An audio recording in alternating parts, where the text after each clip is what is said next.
Howdy peeps, your friendly neighborhood Monamachos here, speaking to you on a beautiful December 2 morning. It's just gorgeous. We've been so fortunate this autumn, and hopefully we'll have a beautiful winter as well. Okay. I want to speak to you about Hanukkah and what I think the true meaning of this holiday is. Okay, excuse me. We're in the middle of it, as you may know. It's called the Festival of Lights. For those who may not know, this is perhaps the earliest celebration of political liberation in world history. For centuries, Jews all over the world have been celebrating this holiday not merely as a great military victory against overwhelming odds over the Seleucid Empire, but as a religious one as well. But first, a little history.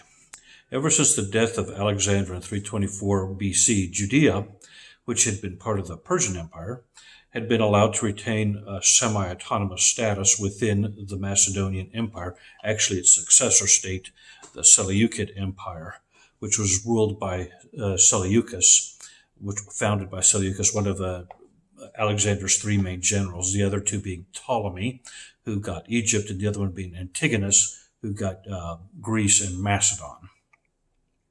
Okay, so the Jews had been allowed toleration thanks to Cyrus the Great earlier, and also by Alexander. He reiterated this. But this came to an end when Antiochus IV Epiphanes, that was his nickname, Epiphanes being the one who is manifest, decided it would be a great idea to force the Jews to conform more strictly to Hellenistic religious practices. Now, the Jews had already accepted broad aspects of Greek culture, including literature, gymnasia, clothing, philosophy, you name it. I mean, Greek culture was very predominant, and the Jews were not immune to it. Okay, in fact, in Egypt, where hundreds of thousands of Jews lived, they had forgotten the Hebrew language and the Aramaic language as well, and they spoke only Hebrew. Hence, Ptolemy II Philadelphus, that's his nickname, invited 70 Jewish sages, according to tradition, and had them translate the Jewish scriptures into Greek so that his Greek subjects could read it. Maybe he wanted to read it himself. I don't know. Anyway, truth be told, several of the more assimilated Jews had encouraged Antiochus to, they beguiled him in essence, to believe that Jews all over the world would want to have more Hellenistic culture, even embracing Hellenistic religion.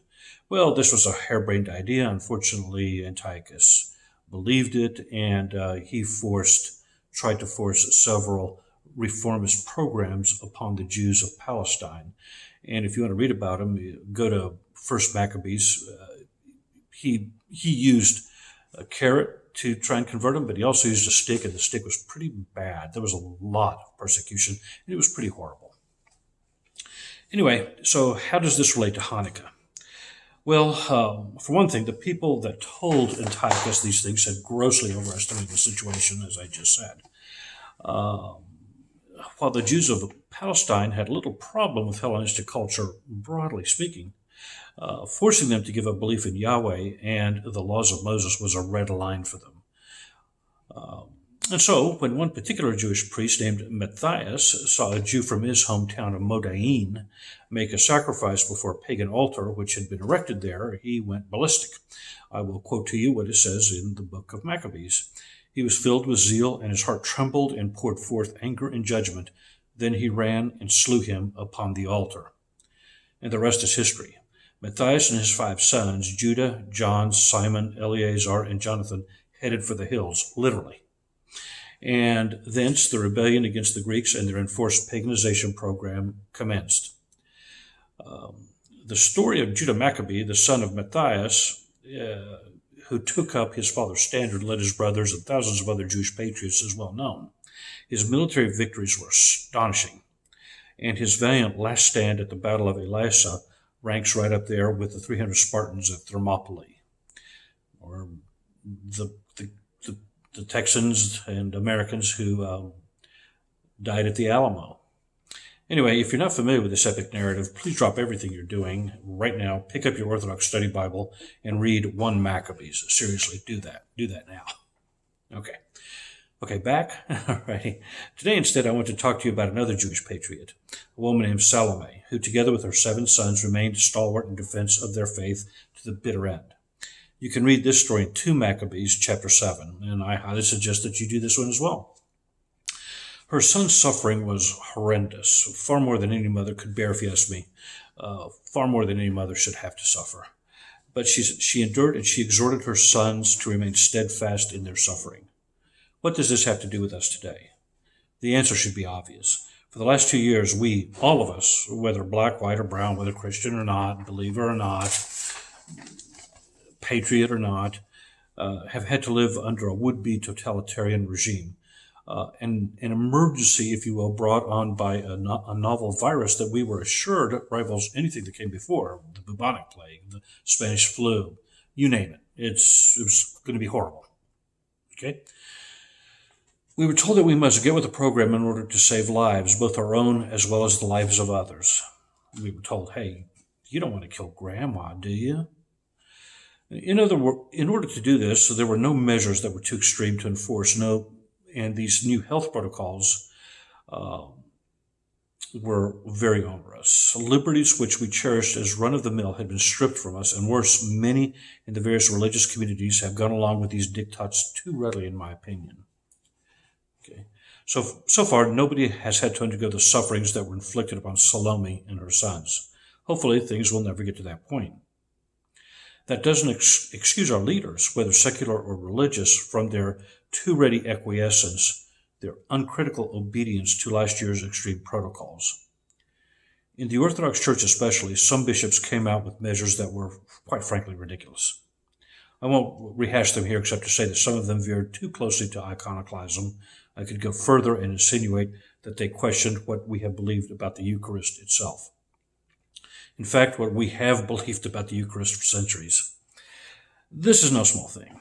Ultimately, what the stories of the Maccabees tell us is that we, as Orthodox Christians, should be defiant in the face of ecumenism.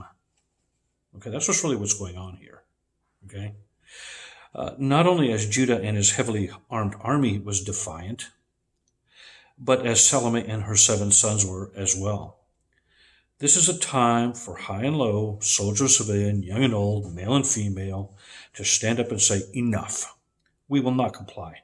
Not because we don't care about other people, or are vaccine skeptical, or whether masks cause our faces to chafe. Maybe they cause acne. No, it's got nothing to do with that. But because too much has been asked of us, too much has been mandated. We have lost many of our civilizational rights. That is to say, the rights we enjoy as citizens. We have also lost many of our rights, as in religious rituals, as well. We have allowed our leaders to segregate us into 2 different camps for no good reason, and to the extent that religious leaders have gone along with this, is a discredit to them. I will end on this note.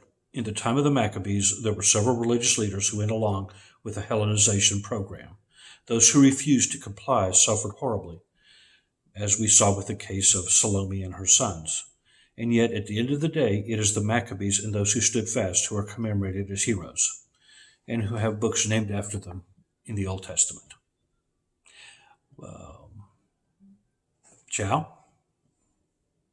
Pax vobiscum. Keep the faith. Let's love one another.